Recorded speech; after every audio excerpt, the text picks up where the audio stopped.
ईश्वर का न्याय। एक रोज रास्ते में एक महात्मा अपने शिष्य के साथ भ्रमण पर निकले। गुरुजी को ज्यादा इधर उधर की बातें करना पसंद नहीं था। कम बोलना और शांतिपूर्वक अपना कर्म करना ही गुरु को प्रिय था। परंतु शिष्य बहुत चपल था। उसे हमेशा इधर उधर की बातें ही सूझती। उसे दूसरों की बातों में बड़ा ही आनंद आता था। चलते हुए जब वो तालाब से होकर गुजर रहे थे तो उन्होंने देखा कि एक धीवर नदी में जाल डाले हुए है। शिष्य यह सब देख खड़ा हो गया और धीवर को अहिंसा परमो धर्म का उपदेश देने लगा। लेकिन धीवर कहाँ समझने वाला था। पहले उसने टालमटोल करनी चाहिए और बात जब बहुत बढ़ गई तो शिष्य और धीवर के बीच झगड़ा शुरू हो गया। यह झगड़ा देख गुरुजी, जो उनसे बहुत आगे बढ़ गए थे, लौटे और शिष्य को अपने साथ चलने को कहा एवं शिष्य को पकड़कर ले चले। गुरुजी ने अपने शिष्य से कहा, बेटा, हम जैसे साधुओं का काम सिर्फ समझाना है, लेकिन ईश्वर ने हमें दंड देने के लिए धरती पर नहीं भेजा है। शिष्य ने पूछा, महाराज को न तो बहुत से दंडों के बारे में पता है और न ही हमारे राज्य के राजा बहुतों को दंड देते हैं, तो आखिर इसको दंड कौन देगा? शिष्य की इस बात का जवाब देते हुए गुरुजी ने कहा, बेटा, तुम निश्चिंत रहो। इसे भी दंड देने वाली एक अलौकिक शक्ति इस दुनिया में मौजूद है, जिसकी पहुंच सभी जगह है। ईश्वर की दृष्टि सब तरफ है और वो सब जगह पहुंच जाते हैं। इसलिए अभी तुम चलो। इस झगड़े में पड़ना गलत होगा, इसलिए इस झगड़े से दूर रहो। शिष्य गुरुजी की बात सुनकर संतुष्ट हो गया और उनके साथ चल दिया।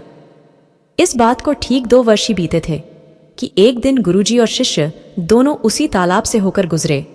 शिष्य भी अब 2 साल पहले की वह धीवर वाली घटना भूल चुका था। उन्होंने उसी तालाब के पास देखा कि एक चोटिल सांप बहुत कष्ट में था। उसे हजारों चींटियां नोच नोच कर खा रही थीं। शिष्य ने यह दृश्य देखा और उससे रहा नहीं गया। दया से उसका हृदय पिघल गया था। वह सर्प को चींटियों से बचाने के लिए जाने ही वाला था कि गुरुजी ने उसके हाथ पकड़ लिए और उसे जाने से मना करते हुए कहा, बेटा, इसे अपने कर्मों का फल भोगने दो।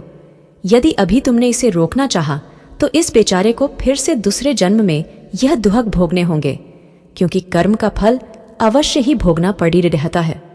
शिष्य ने गुरुजी से पूछा, गुरुजी, इसने कौन सा कर्म किया है जो इस दुर्दशा में यह फंसा है? गुरु महाराज बोले, यह वही धीवर है जिसे तुम पिछले वर्ष इसी स्थान पर मछली न मारने का उपदेश दे रहे थे और वह तुम्हारे साथ लड़ने के लिए आग बबूला हुआ जा रहा था। वे मछलियां ही चींटी है जो इसे नोच नोच कर खा रही है। यह सुनते ही बड़े आश्चर्य से शिष्य ने कहा, गुरुजी, यह तो बड़ा ही विचित्र न्याय है।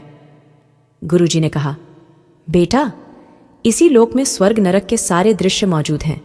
हर क्षण तुम्हें ईश्वर के न्याय के नमूने देखने को मिल सकते हैं। चाहे तुम्हारे कर्म शुभ हो या अशुभ, उसका फल तुम्हें भोगना ही पड़ता है। इसलिए ही वेद में भगवान ने उपदेश देते हुए कहा है, अपने किए कर्म को हमेशा याद रखो।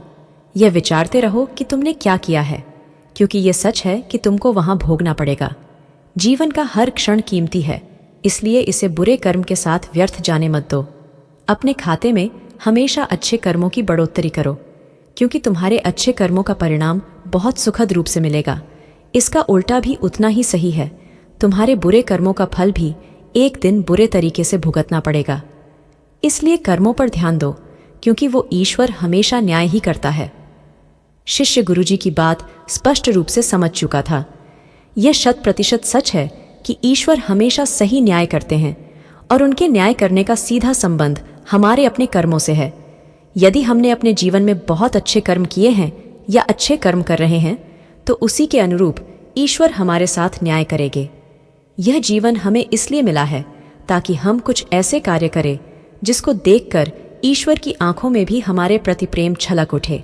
कहानी को अंत तक सुनने के लिए आपका धन्यवाद। और अगर वीडियो अच्छी लगी हो तो वीडियो के लिए लाइक जरूर कीजिए।